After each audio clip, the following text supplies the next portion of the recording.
Bienvenue dans la correction Nevel Diagnostic sur l'échelle de teinte qui va permettre de revoir les calculs de dilution, ce qui est la concentration mère, aussi la concentration son phi d'un point de vue juste définition. Donc vous avez différentes données, une solution de permanganate de potassium à une concentration massique de 40 grammes par litre.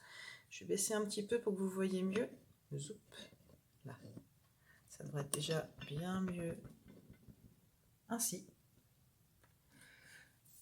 Donc ça, c'est la solution de départ, la plus concentrée. On souhaite la diluer pour obtenir. Donc pour obtenir, là, on va passer à la solution diluée. Donc 250 ml de solution à 10 grammes par litre.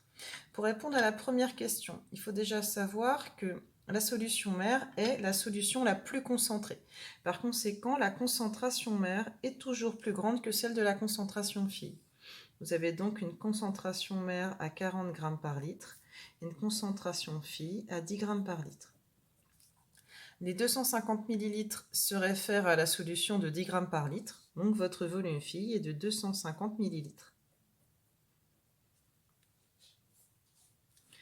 Donc la solution mère, on a dit, c'est la solution la plus concentrée qu'on va diluer en ajoutant de l'eau. Et la solution fille est la solution la moins concentrée. Calculer le volume de solution concentrée qu'il faut prélever. Alors là, il y a une façon toute simple de raisonner. Déjà, on va vérifier que le volume de solution concentrée, c'est ce qu'on appelle le volume mère quand on aura terminé, est bien plus petit que le volume fille, puisqu'on ajoute de l'eau. Donc on fera une vérification, qu'ici c'est bien vérifié. Ensuite, la première façon, ça va être de se dire, si je passe de 40 grammes par litre à 10 grammes par litre, ma concentration est divisée par 4.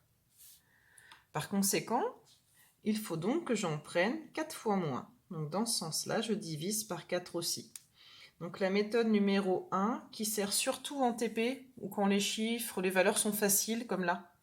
Il suffit simplement de dire que le volume mère est égal au volume fille divisé par 4, égale 250 divisé par 4, ce qui fait 62,5 ml. On va faire la vérification. Je vais mettre quart dilution 4 fois. Quart dilution 4 fois. Et la vérification, c'est qu'on a bien 62,5 qui est plus petit que 250. Comme on ajoute de l'eau, c'est tout à fait normal. La deuxième version, qui elle marchera, peu importe les valeurs que vous avez, c'est de repartir de la démonstration qui est normalement vue en seconde, à savoir qu'au cours d'une dilution,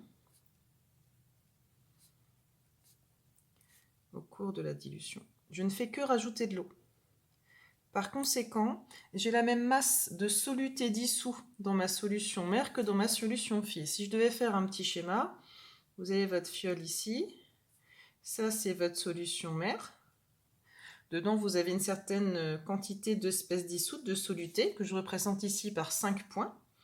Et bien dans la solution fille, quand j'ajoute de l'eau, je n'ai toujours ici que 5 points, puisque j'ai ajouté seulement de l'eau et pas du soluté. Alors évidemment, il n'y a pas que 5 molécules ou 5 espèces dissoutes, vous vous en doutez bien, mais c'est ce principe-là qu'on va utiliser. Au cours d'une dilution, la masse du soluté ne varie pas. Par conséquent, j'ai la même masse de soluté dans la solution mère que dans la solution fille. On peut raisonner aussi en mol et en quantité de matière, ça fonctionne également. Par conséquent, puisque la masse, c'est la concentration massique fois le volume, une formule qu'on a revue, on peut écrire que C mère fois V mère égale C phi fois V phi. Puisque je veux calculer V mère, je vais transformer l'expression littérale. Ça donne V mère égale C phi fois V phi sur C mère. On n'est pas obligé de convertir ici, puisque si je laisse le volume fille en millilitres, j'aurai le volume mère en millilitres. Donc on peut faire la conversion si vous voulez, en écrivant 0,250 litres. Dans ce cas, vous aurez V mère en litres. Mais comme ici, je suis dans le cadre d'un TP, je préfère avoir V mère en millilitres. Donc je vais gagner du temps et éviter la correction. la conversion, pardon. Ça fait 10 fois 250 sur 40. On voit que ça revient à faire la même chose que diviser par 4, ce qu'on a fait précédemment. On retombe bien sur 62,5 millilitres. Et on n'oublie pas non plus la vérification. Donc il faut savoir faire les deux méthodes. Je dis plutôt celle-là en TP ou quand les chiffres sont simples. Celle-là, elle marche tout le temps. Encore faut-il bien connaître la démonstration. Pour la dernière question, on veut un encadrement. Il suffit de regarder la teinte.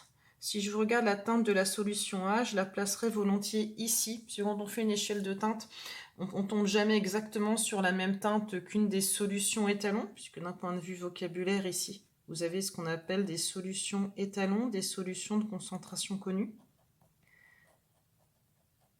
Et A dont on cherche la concentration. Donc ici on doit donner un encadrement, on ne va pas dire c'est 0,06 ou c'est 0,08, on va dire que c'est un peu entre les deux. On dira donc que la concentration de A est comprise. Alors vous pouvez mettre inférieur strict, ça ne me gêne pas. Inférieur ou égal, je me laisse un petit peu de marge, dans la mesure où je ne vois pas très bien la teinte, même si elle m'a l'air d'être strictement entre les deux. 0,06 et 0,08 grammes par litre. Ça, c'est une question très facile, hein. Il suffit simplement de regarder les couleurs, les nuances de votre gamme étalon.